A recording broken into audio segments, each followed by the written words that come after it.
നമസ്കാരം. ശബരിമലയിലെ ദ്വാരപാലക ശില്പങ്ങളിൽ നിന്നും സ്വർണം അപഹരിച്ച കേസിൽ ദേവസ്വം ബോർഡ് മുൻ പ്രസിഡന്റ് എ പത്മകുമാറിന് കോടതി ജാമ്യം അനുവദിച്ചു. അറസ്റ്റിലായി 90 ദിവസം പൂർത്തിയായിട്ടും കേസിൽ കുറ്റപത്രം സമർപ്പിക്കാൻ അന്വേഷണ സംഘത്തിന് കഴിയാത്ത പശ്ചാത്തലത്തിലാണ് പത്മകുമാറിന് സ്വാഭാവിക ജാമ്യം ലഭിച്ചത്.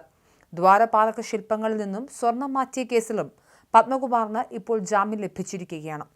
കേസിൽ അറസ്റ്റിലായ മറ്റു പ്രതികൾക്കും സമാനമായ രീതിയിൽ നേരത്തെ ജാമ്യം ലഭിച്ചിരുന്നു.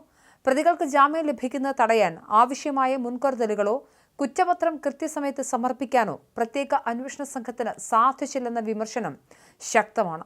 കേസിന്റെ പ്രാരംഭഘട്ടത്തിൽ പ്രതികൾ ഉന്നത സ്വാധീനമുള്ളവരാണെന്നും ഇവർ പുറത്തിറങ്ങിയാൽ അന്വേഷണത്തെ ബാധിക്കുമെന്നും SIT കോടതിയെ അറിയിച്ചിരുന്നു. മോഷ്ടിക്കപ്പെട്ട സ്വർണം ഇതുവരെ പൂർണ്ണമായി വീണ്ടെടുക്കാൻ കഴിഞ്ഞിട്ടില്ല എന്ന വാദവും അന്വേഷണ സംഘം ഉന്നയിച്ചിരുന്നു. കട്ടളപ്പാളി കേസിൽ നേരത്തെ ജാമ്യം ലഭിച്ചിരുന്ന പത്മകുമാർ ഇന്ന് ജയിൽ മോചിതനാകും. അന്വേഷണത്തോട് സഹകരിച്ചുവെന്നും തനിക്ക് സ്വർണ്ണക്കൊള്ളയിൽ പങ്കില്ല എന്നുമാണ് എ പത്മകുമാർ കോടതിയിൽ വാദിച്ചത്. കേസുമായി ബന്ധപ്പെട്ട് അറിയാവുന്നതെല്ലാം അന്വേഷണ സംഘത്തോട് വെളിപ്പെടുത്തി. താൻ പ്രായമുള്ള വ്യക്തിയാണ്. ഇനി ഈ കേസുമായി ബന്ധപ്പെട്ട് തന്നെ ജയിലിൽ കിടത്തുന്നത് മനുഷ്യത്വരഹിതമാണ്. ദേവസ്വം ബോർഡ് പ്രസിഡന്റ് എന്ന പദവിയിൽ ഇരുന്നു കൊണ്ട് ചെയ്യാവുന്ന കാര്യം മാത്രമേ താൻ ചെയ്തുള്ളൂ. അതിനപ്പുറം നടന്നിട്ടുള്ളത് ഉദ്യോഗസ്ഥ തലത്തിലുള്ള ഗൂഢാലോചനകളാണ്. അതിലേക്ക് തന്നെ വലിച്ചിഴക്കരുത്. അന്വേഷണ സംഘത്തിന് ഇക്കാര്യങ്ങൾ താൻ ബോധ്യപ്പെടുത്തി കൊടുത്തതാണ്. അതുകൊണ്ട് തനിക്ക് ജാമ്യം വേണമെന്നായിരുന്നു പത്മകുമാറിന്റെ വാദം. കേസിലെ 7 പ്രതികൾ ഇതിനോടകം ജാമ്യം നേടി പുറത്തിറങ്ങിയിരുന്നു. ഒന്നാം പ്രതി ഉണ്ണികൃഷ്ണൻ പോറ്റി അടക്കം 5 പേർക്ക് സ്വാഭാവിക ജാമ്യമാണ് ലഭിച്ചത്. 2025 നവംബറിലാണ് സ്വർണ്ണക്കൊള്ള കേസിൽ ദേവസ്വം ബോർഡ് മുൻ പ്രസിഡന്റ് എ പത്മകുമാറിനെ പ്രത്യേക അന്വേഷണ സംഘം അറസ്റ്റ് ചെയ്തത്. അതിനിടെ തിരുവിതാംകൂർ ദേവസ്വം ബോർഡ് മുൻ പ്രസിഡന്റ് N വാസുവിനെ ED ഇന്നലെ ചോദ്യം ചെയ്തിരുന്നു. കൊച്ചി ED ഓഫീസിൽ രാവിലെ 10 മണിയോടെയാണ് വാസു ഹാജരായത്.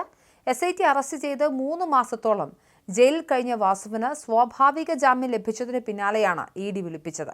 ശബരിമല തന്ത്രിക്കും ഈ ആഴ്ച തന്നെ ചോദ്യം ചെയ്യലിന് ഹാജരാകാൻ ED സമൻസ് അയച്ചിട്ടുണ്ട്. ആകെ 28 പേരെയാണ് ED പ്രതിപ്പട്ടികയിൽ ഉൾപ്പെടുത്തിയിരിക്കുന്നത്.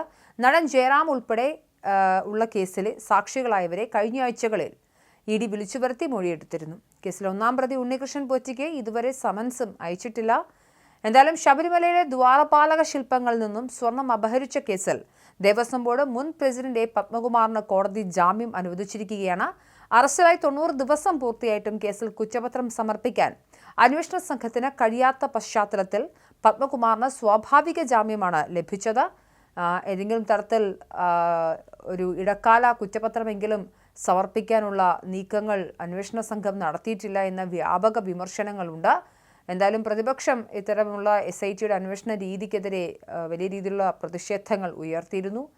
SITക്ക് മുഖ്യമന്ത്രിയുടെ ഓഫീസിൽ നടക്കം വലിയ സമ്മർദ്ദമുണ്ട് എന്നും അതുകൊണ്ട് തന്നെ പ്രതികളെ ജയിലിന് പുറത്തിറക്കുക എന്നതാണ് അവരുടെ അടിസ്ഥാന ലക്ഷ്യമെന്നുമൊക്കെയായിരുന്നു പ്രതിപക്ഷത്തിൻ്റെ വാദം. എന്തായാലും പത്മകുമാർ കേസിലെ CPMന്റെ മുഖച്ഛായ തന്നെ, അതായത് തദ്ദേശ സ്വയംഭരണ തെരഞ്ഞെടുപ്പിൽ CPMന് ഏറ്റവും വലിയ തിരിച്ചടിയായത് ശബരിമല സ്വർണ്ണക്കൊള്ളയിലെ CPM നേതാക്കളുടെ പങ്കാളിത്തമായിരുന്നു. അത്തരമൊരു വ്യക്തിത്വം ഏറ്റവും ഒടുക്കം സ്വാഭാവിക ജാമ്യം കിട്ടി പുറത്തേക്കിറങ്ങുന്ന കാഴ്ചയാണ് ഇന്ന് കാണുന്നത്.